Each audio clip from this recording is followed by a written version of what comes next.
Hello, everybody. Scott Golden here, Golden Opportunities Coaching. Welcome to those of you who are new. Welcome back to those of you who are seasoned veterans of what we do around here. What we do around here is discuss a variety of social coaching and psychological topics. We do that in a daily format. We also do that in an audio format for your listening pleasure. We have over 280 audios up and available for you to check out. Today, we're going to discuss how to build trust and maintain trust. And so I've got about 6 or 8 things I want to go through here. Hopefully, they're helpful to you. Please subscribe, like, and all that good stuff. And let's make a major difference in the world where we can. So, the first thing to do is tell the truth as people can best understand it. Look, the movie Liar Liar taught us that not everyone can handle the complete truth unadulterated. People's feelings often cause them not to be able to handle complete truth. But also avoid lies where you can. There's a delicate balance between telling a white lie to save someone's feelings and telling a lie to protect from confrontation. If you're telling a lie to protect from confrontation, you're only delaying the inevitable. Whereas if you're telling a lie to protect someone's feelings in the short term, but you're gently going to bring them to truth, or at least truth as you understand it, in the future, this can be a good thing. But understand that your credibility is based on you not telling or getting caught telling lies that are flagrant. And so be very careful with your words. It's better to not speak than it is to tell a purposeful lie, because if you get caught in the purposeful lie later, you're going to have to do more work than if you kept quiet to begin with. Admit when you don't know something and be willing to learn it anyway. So, look, we are all run by supercomputers known as our brains, right?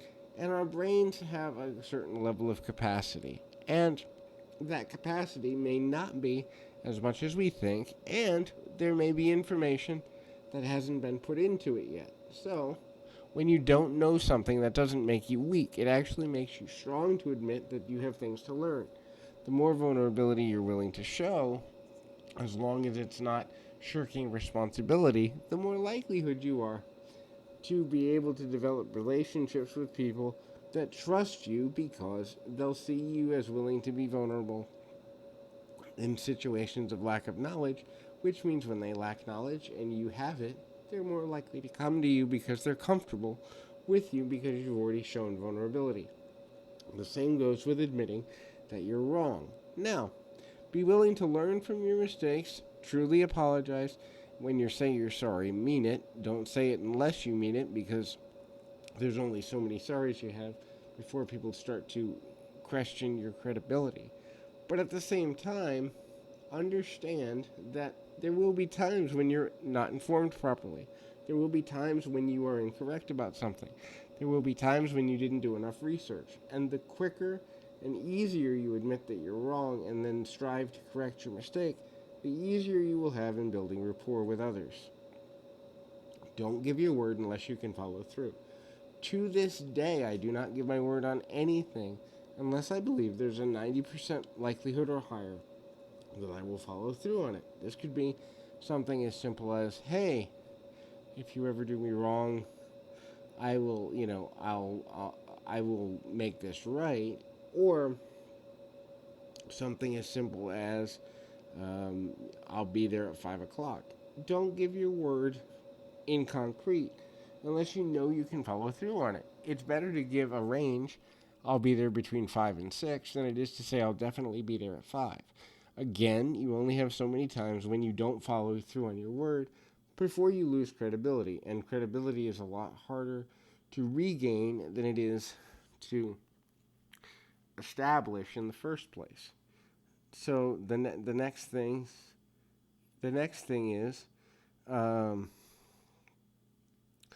do what it is that other people have asked you to do, unless there's a reason for you to object.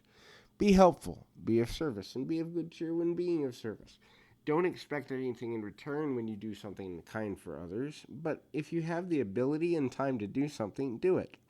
After all, from a karmic perspective, there will be times when you don't feel like doing things in the future.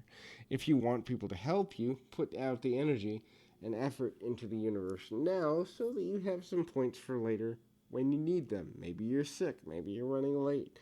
The more you are diligent about doing things for others without being asked, the easier it will be for them to help you in the future. The next thing is understand your own thought process well enough to know how to explain it. So, if you don't know why you're doing something, don't do it. Don't do anything, take any action until you understand the motivation behind what you're doing, and you can explain that motivation in a sentence or three. Because if someone asks you why you did something, you having to stumble around and say, I don't know, or come up with a lame excuse, will lose you a great deal of credibility. It's much better to have a sentence or two explanation for why you did something. That way you can help people to understand what motivates you and figure out how to stay in good rapport with you for the future. So hopefully these are helpful to you, and I encourage you to keep your feet on the ground, your mind in the moment. Until next time, everybody.